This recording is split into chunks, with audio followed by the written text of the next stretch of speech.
আন্দোলনের সময় কিন্তু এই ইতিহাস বিকৃতি আমরা দেখিনি। আন্দোলনের সময় যদি বলা হতো যে 47কে তারা উদযাপন করবে, জিন্নার জন্মদিন পালন করবেন, এবং তারা এরকম ভাবে বলবেন যে বঙ্গবন্ধু মুক্তিযুদ্ধের প্রধান নেতা নন, এবং বঙ্গবন্ধু ভারতীয় চর, এখানে বঙ্গবন্ধুকে টাকা দিয়ে রাজনীতিতে নামানো হয়েছে যাতে বাংলাদেশকে ভাগ করা যায় পাকিস্তান থেকে, এবং সেটা অঙ্গরাজ্য হওয়ার জন্য, এই সমস্ত কথাবার্তা তো আমরা পরে শুনেছি। আপনার অন্তর্বর্তীকালীন সরকারের সময় আমরা চলে দেখলাম যে হাইজ্যাক হয়ে গেল, এটা আর সাধারণ মানুষের হাতে রইল না, এটা চলে গেল সাম্প্রদায়িক শক্তির হাতে। জামাত, এনসিপি তারাই দাবি করলো যে গণ অভ্যুত্থান তারা করেছে। কথাটা কিন্তু আসলে সত্য নয়। মানুষের এই গণতন্ত্রের আকাঙ্ক্ষা, জবাবদিহিতার শাসনের আকাঙ্ক্ষা একটা বহুদিন ধরেই চলে আসছে। মুক্তিযুদ্ধ সেই কারণে হয়েছে, পরবর্তী বিভিন্ন রাজনৈতিক সরকার প্রত্যেকেই একের পর এক মানুষকে দেওয়া কথা তারা রাখেননি। অন্তর্বর্তীকালীন সরকারের সময় আমরা যেটা দেখলাম, মানুষের যে গণতন্ত্রের আকাঙ্ক্ষা সেটার বিপরীতে তারা দাঁড়িয়ে গেল। তারা জোর করে এমন একটি শক্তিকে সংসদে বসানোর চেষ্টা করলো যাদের ভোট আপনার 4 থেকে 7%, সে ভোট আমরা দেখলাম 36% হয়ে গেল। তো কোন প্রক্রিয়ায় হলো? সেই মাঠ প্রস্তুত করে দিল এই সাম্প্রদায়িক শক্তিকে। আপনি দেখেছেন যে মাজার ভাঙা, মুক্তিযুদ্ধের ভাস্কর্য ভাঙা, মুক্তিযুদ্ধের ইতিহাস নিয়ে বিতর্ক উপস্থাপন, এই সব কিছুই একটা সুনির্দিষ্ট দিকে ইঙ্গিত করে। এবং এর মধ্যে আমাদের যে সমস্ত খবরগুলো আসছে এখন, যে এই সুইস ব্যাংকে আপনি দেখুন যে টাকা পাচারের যে ঘটনাটা চলে এলো, আমরা যে সমস্ত ছাত্র নেতার চোখে আমরা স্বপ্ন দেখেছিলাম, যাদের মধ্যে আমরা একটা অসাম্প্রদায়িক বাংলাদেশের একটা চেতনা দেখতে পেয়েছিলাম, যারা ওই আন্দোলনের সময় বলেছিলেন বঙ্গবন্ধুর বাংলায় বৈষম্যের ঠাঁই নাই, তারা দেখা যাচ্ছে যে 200 গাড়ির বহন নিয়ে নির্বাচনে নেমে যাচ্ছেন। তো এই টাকাটা আসছে কোত্থেকে? এবং তখন তারা বিভিন্ন ধরনের দামি গাড়িতে চড়ছেন, তখন বলা হলো এইগুলো কোথায় আপনারা পাচ্ছেন? বলতে এইগুলো তাদের ভাই ব্রাদাররা দিচ্ছেন। কেন?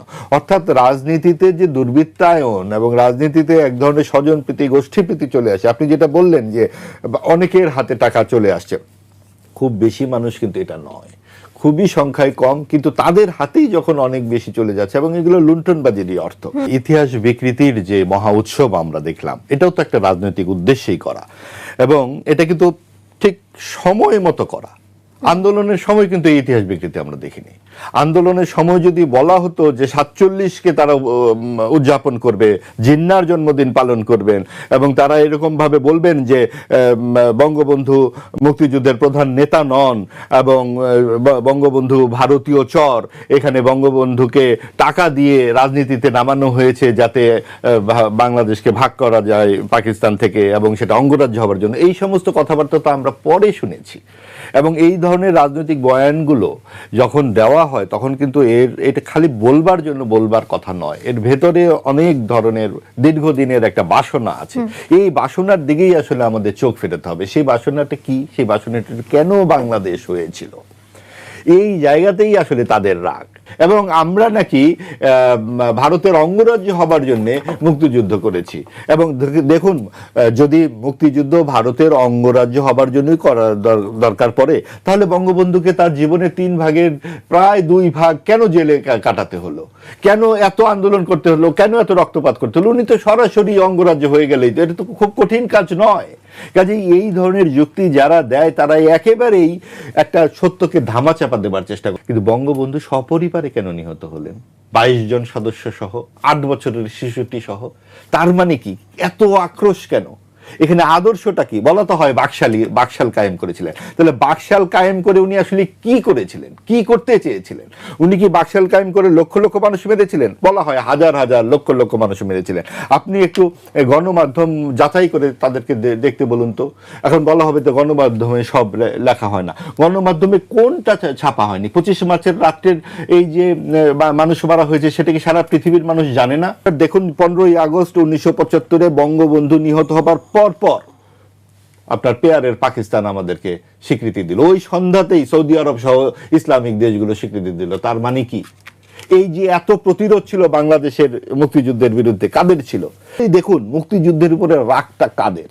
মুক্তিযুদ্ধের প্রধান নায়ক তিনি, যারা আমাদেরকে সহযোগিতা করেছেন, তাদের সেনাবাহিনীকে কিন্তু দেশে পাঠিয়ে দিলেন।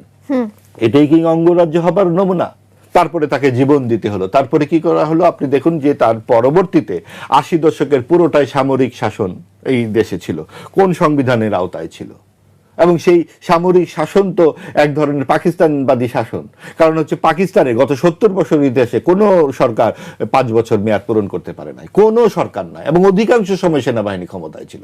তাহলে এই ব্যর্থরা তো পাকিস্তানের সাথে আমরা কেন গাঁটছড়া বাঁধতে চাই? পাকিস্তানের সাথে আমরা যেমন গাঁটছড়া বাঁধবো না, ভারতের সাথেও তো বাঁধবো না। কিন্তু এই জায়গাগুলো একদম অপরিষ্কার করে ফেলে অন্তর্বর্তীকালীন সরকার।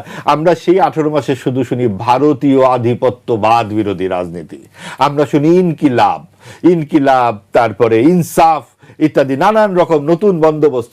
আমাদের মুক্তিযুদ্ধের বিরুদ্ধে যাতা বলা যাবে, আমাদের মুক্তিযুদ্ধের শ্রদ্ধেয় ব্যক্তিদের উপরে যাতা কথা বলা যাবে। আপনি দেখুন, জিয়াউর রহমান আমাদের প্রয়াত রাষ্ট্রপতি, তিনি 1972 সালের 16 ডিসেম্বর একটি প্রবন্ধ লিখেছেন, দুটা লিখেছেন। 1 বছরের পূর্তিতে সেটা ছাপা হয়েছে 72 সালের 16 ডিসেম্বরের দৈনিক বাংলা পত্রিকায়। 74-এ এটা বিচিত্রা পুনর্মুদ্রণ করেছে।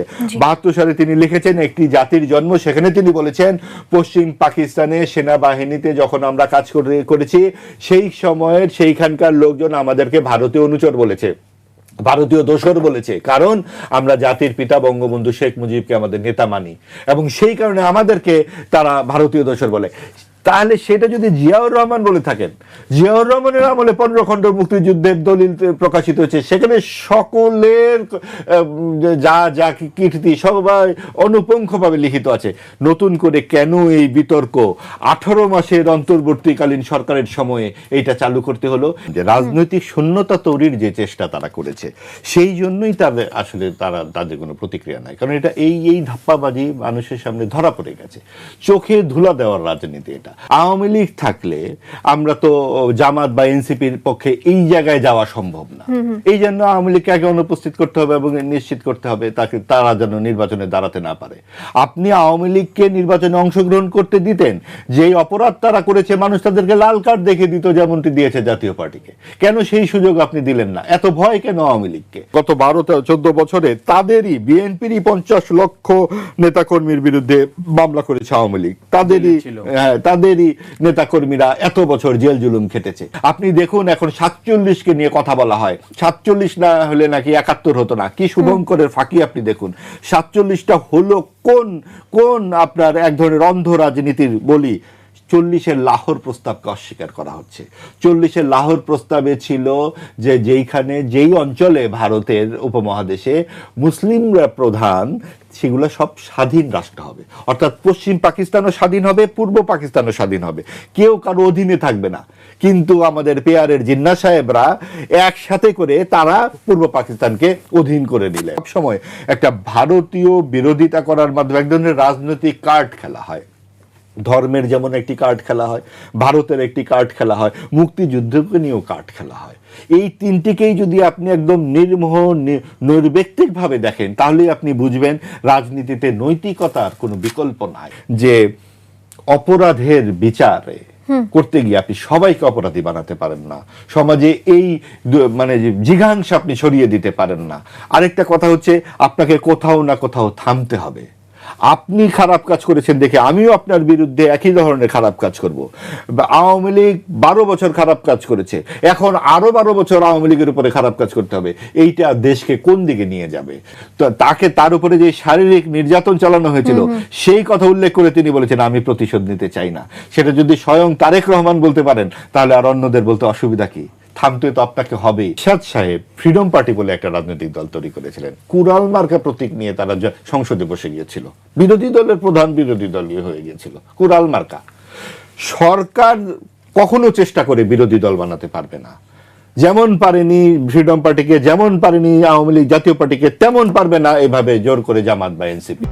News vision digital multimedia.